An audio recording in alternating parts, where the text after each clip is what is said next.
Okay julle, ons gaan aan met Esegiel vanaf hoofstuk 6. Profesie teen die berge van Israel. En die woord van die hemelse Vader het tot my gekom en gesê, Mensekind, rig jou aangesig teen die berge van Israel en profeteer teen hulle en sê, Berge van Israel, hoor die woord van die hemelse Vader.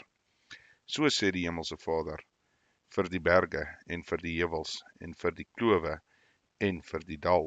Kyk, ek bring 'n swaard oor julle, en ek sal julle hoogtes vernietig. En julle altare sal verwoes, en julle sonpilare verbreek word, en ek sal wat uit julle verslaan is neerwerp en voor julle trekgode. En ek sal die lyke van die kinders van Israel voor hulle trekgode werp, en julle beendere rondom julle altare strooi. En al julle woonplekke sal die stede verwoes en al julle woonplekke sal die stede verwoes en die hoogtes 'n wildernis word, sodat julle altare woes en eensaam sal wees, en julle trekgode verbreek sal word en verdwyn, en julle sonpilare omgekap en julle werke vernietig sal word. En die wat verslaan is, sal onder julle lê, sodat julle kan weet, ek is die hemelse Vader.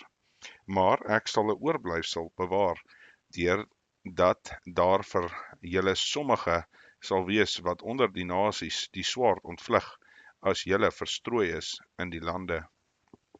Dan sal die wat uit julle ontvlug het, aan my dink onder die nasies waarin julle as gevangenes weggevoer is, as ek hulle ontuchtige hart wat van my afgewyk het, en hulle oë wat agter hulle trekgode aanhoreer, verbreek het, en hulle sal vir hulle self waaglik wees weens die slegte dinge wat hulle gedoen het, volgens al hulle gruwels.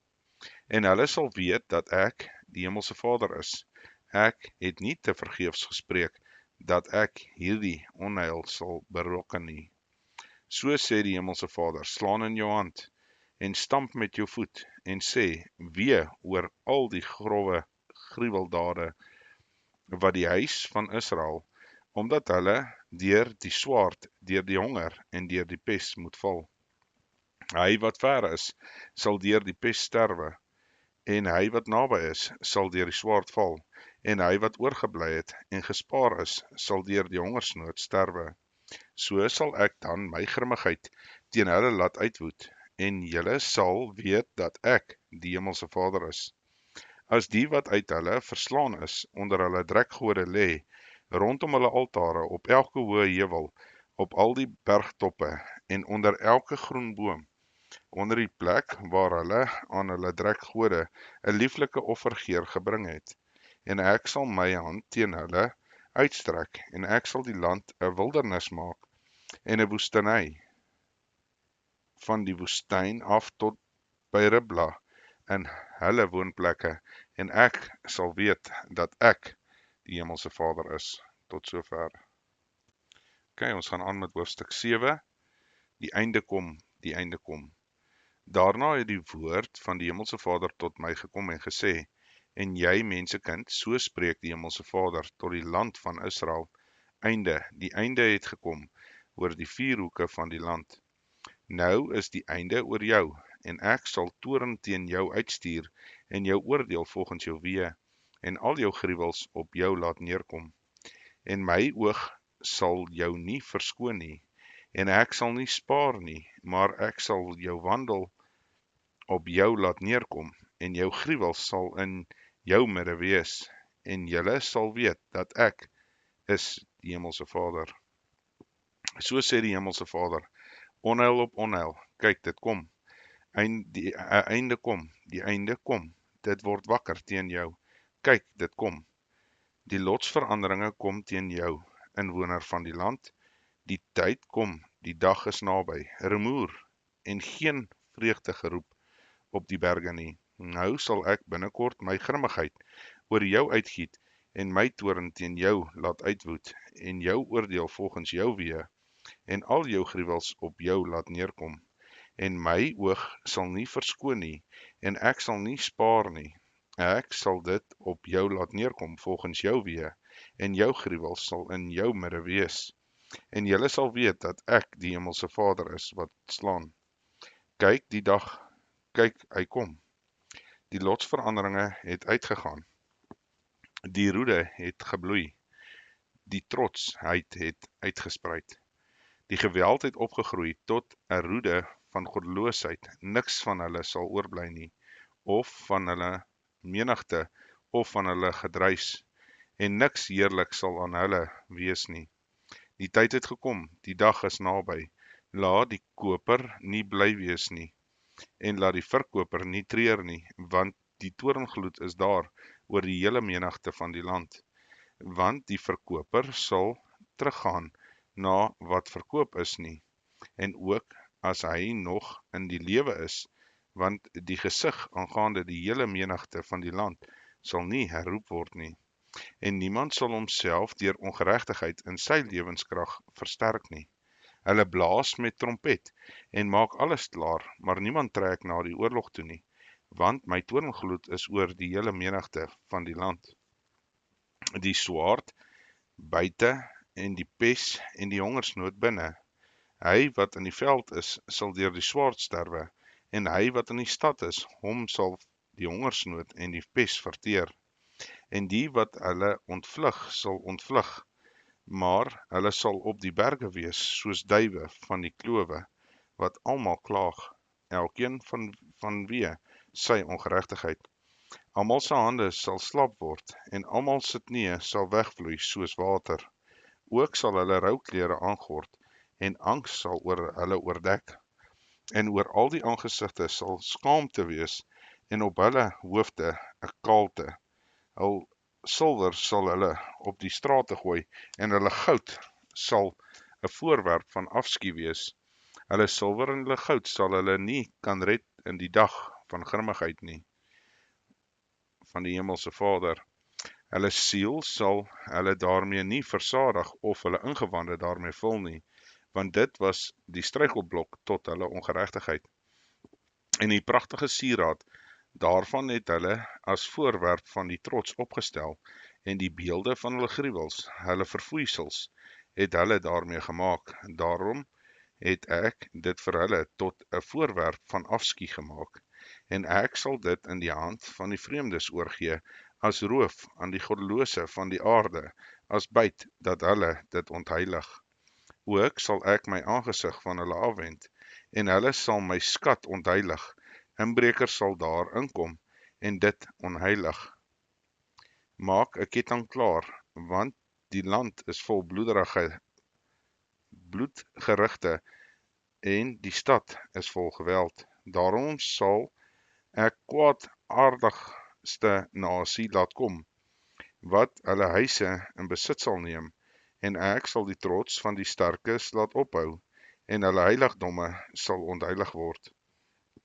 Die angs kom, en hulle soek vrede, maar dit is nie daar nie. Onheil op onheil kom, en die gerig op gerig is daar, en hulle sal die gesig verlang van die profeet, maar die wet sal verlore wees vir die priester, en die raad vir die oudstes. Die koning sal rou, en die vors sal hom beklee met verbasing, en hulle hande sal mense van die land sal deurskrik verlam wees. Ek sal met hulle handel volgens hulle weg, en volgens hulle verordeninge sal ek hulle vonnis, en hulle sal weet dat ek die hemelse Vader is. Tot sover. Ons gaan aan met hoofstuk 8. Afskuwelikhede in die heiligdom bedrywe. En in die 6de jaar, in die 6de maand, op die 5de van die maand, terwyl ek in my huis sit, en die oudstes van Juda voor my sit, het die hand van die hemelse Vader daar op my geval. En kyk, toe en daar was 'n gestalte wat soos vuur gelyk het, van wat soos die lendene gelyk het, en ondertoe was vuur, en van sy lendene af boontoe iets net soos 'n hemelglans, wat soos blinkende metaal geskyn het. Toe steek hy iets uit, wat die vorm van 'n hand het, en van my aan my kuifhare van my hoof, en die Gees het my opgehef tussen die aarde en die hemel, en my die gesigte van God na Jerusalem gebring. by die ingang van die binneste poort, wat na die noorde toe kyk, waar die plek was van die afgodsbeeld, van ywer, wat ywer verwek. En kyk, die heerlikheid van God van Israel was daar, ooreenkomstig die verskyning wat ek in die laagte gesien het. En hy sê vir my, mensekind, slaan tog jou oë op in die rigting van die noorde, en kyk, en ek het my oë opgeslaan in die rigting van die noorde, en daar was aan die noorde kant van die altaarpoort, daar die afgodsbeeld van ywer by die ingang. En hy sê vir my, mensekind, sien jy wat hulle doen, die groot gruwels wat die huis van Israel hier aanrig, dat ek ver van my heiligdom af moet weggaan, maar jy sal nog ander groot gruwels sien. Daarop bring hy my by die ingang van die voorhof en kyk toe, en daar was 'n gat in die muur, en hy sê vir my, mensekind, breek tog deur die muur heen, en ek het deur die muur heen gebreek, en kyk, daar was 'n deur. Daarop sê hy vir my, gaan in en kyk na die grove gruwels wat hulle hier doen.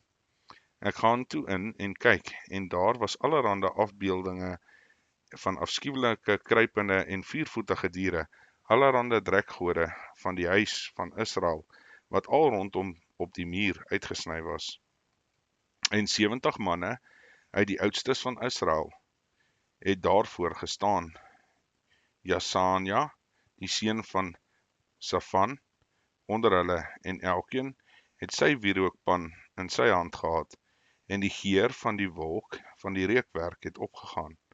Toe sê hy vir my, het jy gesien, mensekind, wat die oudstes van die huis van Israel in die duisternis doen, elkeen in sy kamers, met beeldwerk, want hulle dink, die Hemelse Vader sien ons nie.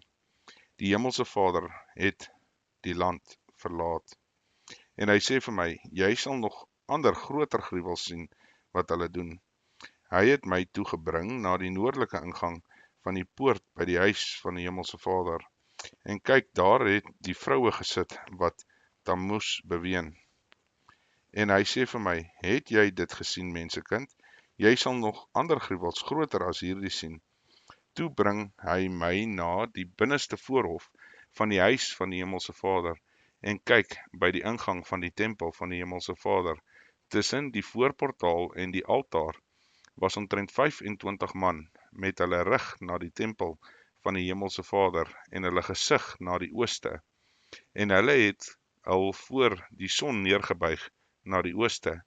En hy sê vir my, het jy dit gesien, mensekind? Is dit dan vir die huis van Juda te gering om die gruwels te doen wat hulle hier bedrywe, dat hulle die land met geweld gevul en my nog meer geterg het?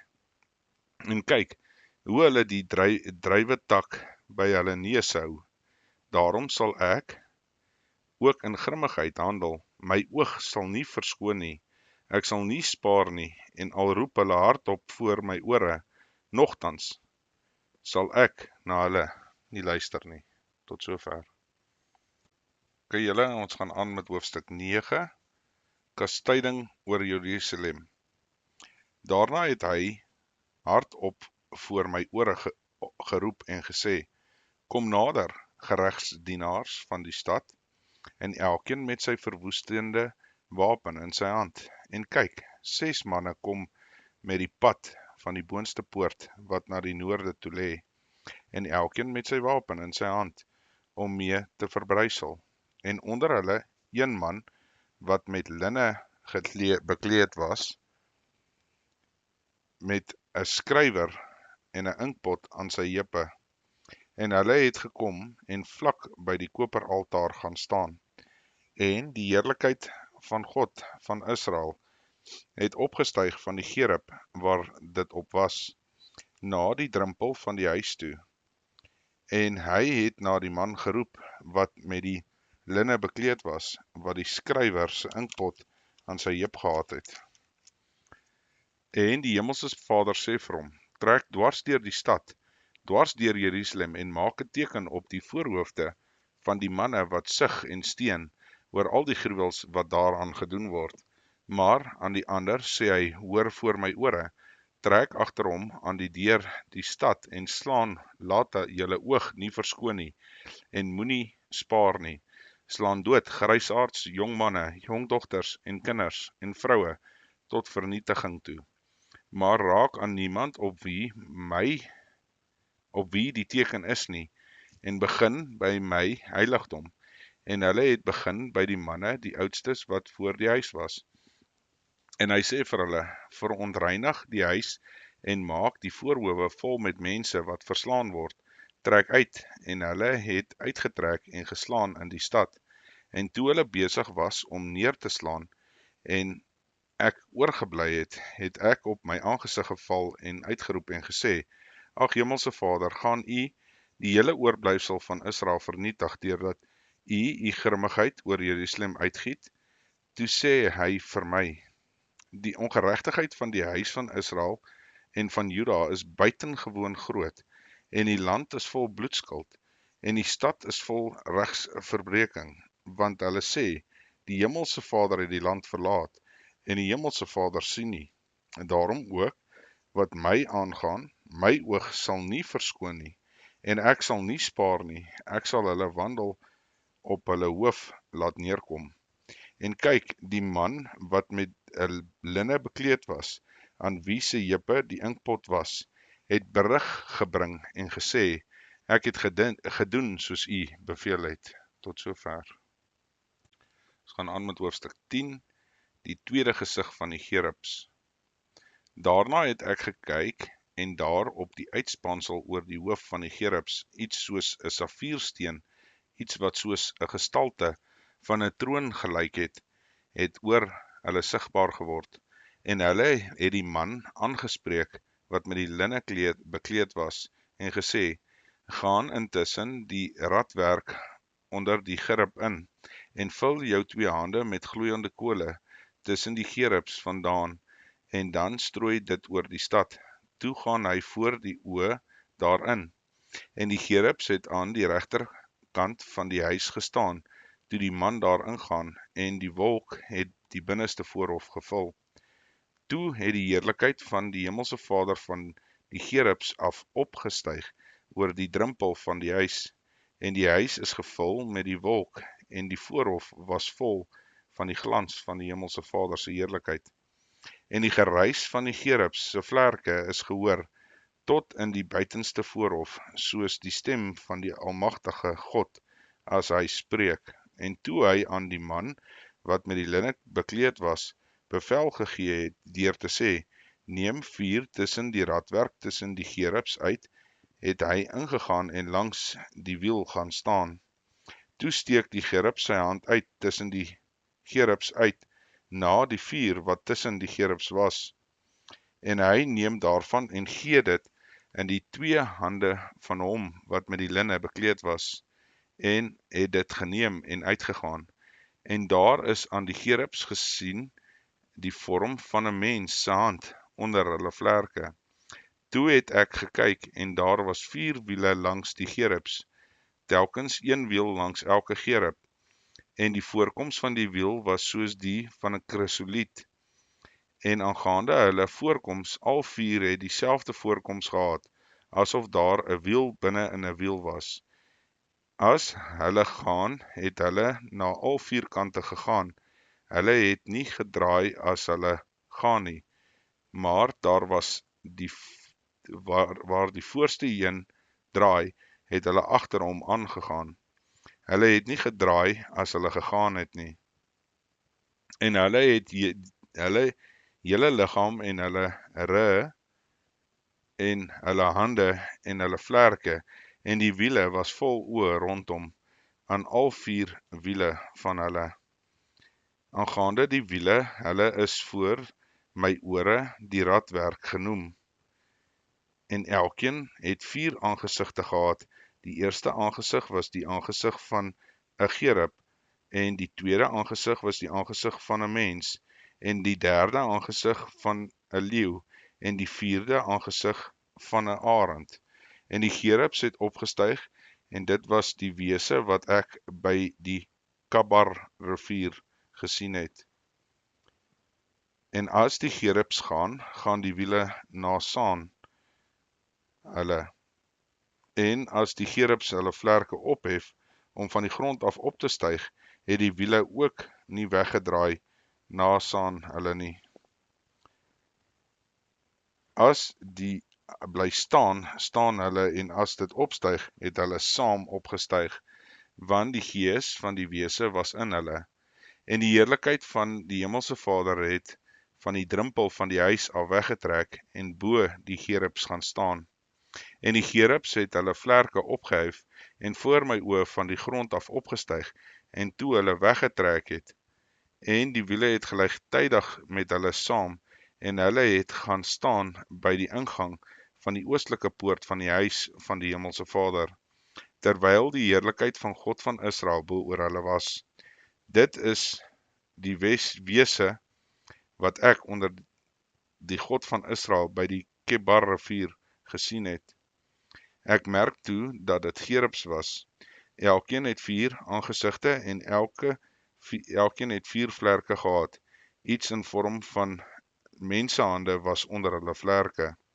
En wat die vorm van hulle aangesigte betref, dit was die aangesigte wat ek by die Kebar rivier gesien het, hulle voorkoms en hulle self, hulle het elkeen reguit vorentoe gegaan. Tot sover.